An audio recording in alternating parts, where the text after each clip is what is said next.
আসসালামু আলাইকুম। আমার সাথে ঘটে যাওয়া কয়েকটা ইন্টারেস্টিং ঘটনার মধ্যে একটা ঘটনা আজকে আপনাদের সাথে শেয়ার করি। প্রথমত, জীবনে আমি কখনোই ভাবি নাই যে আমি কখনো ভিডিও বানাতে পারবো বা বানাবো। আর শুরুটা হয়েছিল একদম হুট করেই। ছোট্ট একটা রিলস থেকে শুরু হয়েছিল আমার ভিডিও তৈরির যাত্রা, যেখানে মাত্র 15 সেকেন্ডের একটা ভিডিও রিলস বানাতে আমার 3 থেকে 4 দিন সময় লেগেছিল। কি ভিডিও করব, কিভাবে করব, এগুলো ভাবতে ভাবতেই দিন কেটে যাচ্ছিল। যাই হোক, এখন মোটামুটি একটা ভিডিও বানাতে অত বেশি সময় লাগে না, যদিও দিনের বেশিরভাগ সময় আমাকে কাজের মধ্যেই থাকতে হয়। এর ফাঁকে ফাঁকেই ভিডিও বানানোর কাজগুলোও করি, তাই এখন আমার জন্য অবসর সময় পাওয়া খুবই কঠিন। এই যে দেখছেন, আমি বাইকে করে 1 কার্টন ব্লকআউট নিয়ে এই ভাইয়ের দোকানে চলে এসেছি ডেলিভারি করতে। আর এই ভাইয়ের দোকানে এর আগে কখনোই আমার আসা হয়নি, কারণ এই দোকানটি আমি যে পণ্য বিক্রি করি ওই ধরনের পণ্য রিলেটেড দোকান নয়। এটি মূলত একটি হার্ডওয়্যার দোকান। ভাইয়ের এই দোকানের নামটাও বেশ ইউনিক, গ্লোবাল ফিউচার হার্ডওয়্যার। এর আগে কখনো এই ধরনের নাম শুনেছি বলে মনে হয় না। আর এটি চাটখিলের আজিজ সুপার মার্কেটের সামনে মেইন রোডের দক্ষিণে অবস্থিত। এই ভাইয়ের সাথেই মূলত আমার ইন্টারেস্টিং ঘটনাটা ঘটে। উনি প্রথম আমার সাথে যোগাযোগ করেন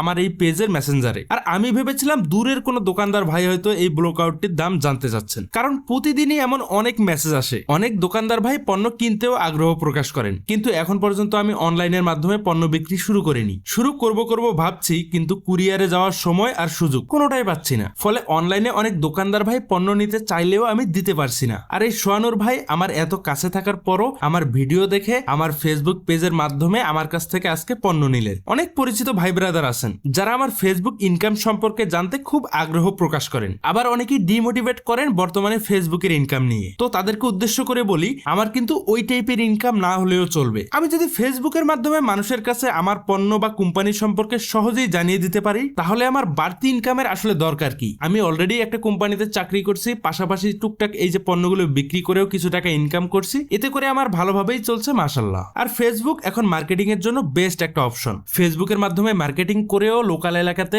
পণ্য বিক্রি করা সম্ভব। তো আজকের কাজের কথা বলি। বেশ কিছুদিন আগে 10 গড়িয়ার ফারুক ট্রেডার্স এর মান্নান স্যাম্পল হিসাবে বেশ কিছু ব্লকআউটের অর্ডার দিয়ে রাখছিল। যদিও আজকে মান্নান দোকানে ছিল না, কিন্তু ফারুক ভাই নিজেই উপস্থিত ছিলেন। আর ওনাকে এই পণ্যটি সম্পর্কে বিস্তারিত বুঝিয়ে বলি, কারণ এই পণ্যটি একটি এসিড জাতীয় পণ্য, যা আমাদের ত্বকের জন্য খুবই ক্ষতিকর। আর ফাইনালি এটি পাইপে ঢালার সময় সতর্কতার সাথে কিছুটা দূরত্ব বজায় রেখে তারপর এটা ব্যবহার করা উচিত। আর ছোট বাচ্চাদের নাগালের বাইরে তো অবশ্যই রাখতে হবে। ব্যবহার বিধি পণ্যের প্যাকেটেও দেয়া আছে, যা ব্যবহারের আগে দেখে নিতে পারেন। আর মোটামুটি এই পণ্যটি এখন চাটখিলের আশেপাশের বেশিরভাগ বাজারেই অ্যাভেলেবল। আমি প্রথম এটি এই মার্কেটে পাইকারি বিক্রি করছি। আর আগামী কয়েকদিনের মধ্যে এই কোম্পানির আয়রন ক্লিনারটিও আমাদের স্টকে অ্যাড হতে যাচ্ছে, যেটা খুব প্রয়োজনীয় একটা পণ্য, বিশেষ করে এই এলাকাগুলোতে যেখানে আয়রনের পরিমাণ অনেক বেশি। সবাই ভালো থাকবেন। আল্লাহ হাফেজ।